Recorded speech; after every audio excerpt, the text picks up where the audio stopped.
A couple of you have sent me this article right here, and let me just say this.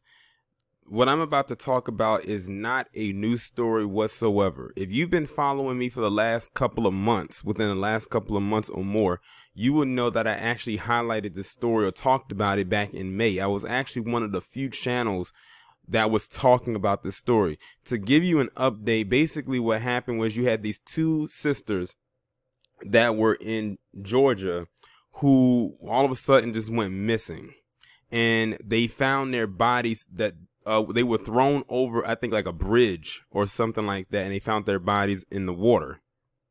And they ended up finding one of the guys. They actually found two of them. The one that's in the middle and the one that's on the left are the one that they found at first. But then, you know, they just had them in custody this entire time. Now, that one that's in the middle, I truly believe he was the ringleader, because when I was doing the story about them, a whole bunch of other stuff in his record started to pop up. Like, this guy had a long record of crime. Just the history of crime that dated back a couple of years. Most of it happened last year. It seems like this guy was just born. I believe at the time they said there was a third one. Well, now they officially have the third one, which is this guy on the far right. Now the update is that all three of them have been formally charged with the murder of these two sisters. If I can find the video in which I did the commentary on, I'm going to have to go back a little bit, because, you know, that was back in May. So, you know, I do so many commentaries, I have to go back a little bit. And if I can find it, I'll post the link in the, I'll pin it at the top so y'all can actually hear that commentary. But I'm going to go ahead and read this article and now give you more, it's more of an update moving forward with these three individuals.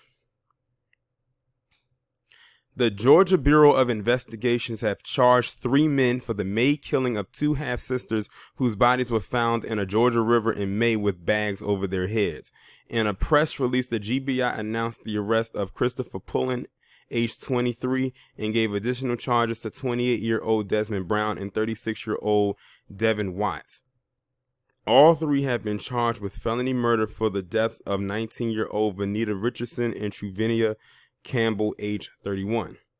They are all being held at the Floyd County Jail. The 2 women were last seen alive on May 12th. A work crew discovered their bodies beneath the East Rome Bypass Bridge near the bank of the Etowah River the following morning. 2 maintenance workers came across the bodies at around 11 a.m. on May 13th while working in the area of the East Rome Bypass Bridge and called 911, reportedly telling a dispatcher that the women had plastic bags over their heads and that their clothing was in tatters. Scanner traffic indicated that spent shell casings were found at the scene, but that has not been confirmed by the authorities. Authorities also shared in the release that they found Richardson's car, a 1997 gold Toyota Corolla with Georgia license plate RTJ6295 in South Fulton. It is believed that both Richardson and her older half-sister were in the car when they were last seen alive. The car had not been seen since the disappearance of the women. Richardson, known to her loved ones by the nickname Bug, was just days away from graduating high school. Her mother said she aspired to become a photographer. Brown and Watts were arrested in connection to the killing soon after. In addition to the murder charges, Brown and Watts are also charged with 2 counts of malice murder and possession of a firearm. All 3 have been charged with 2 counts of aggravated assault, aggravated battery, 2 counts of abandonment of a dead body, 3 counts of tampering with evidence, theft by taking, and false statement in writings. A motive has not yet been released. So this right here is pretty much the update that all 3 of these guys have been charged formally now with the murder of these 2 women right here. Like I said, this is not a new story. It may be new to some of you because the news didn't really talk about it, but then again, you know, look at it.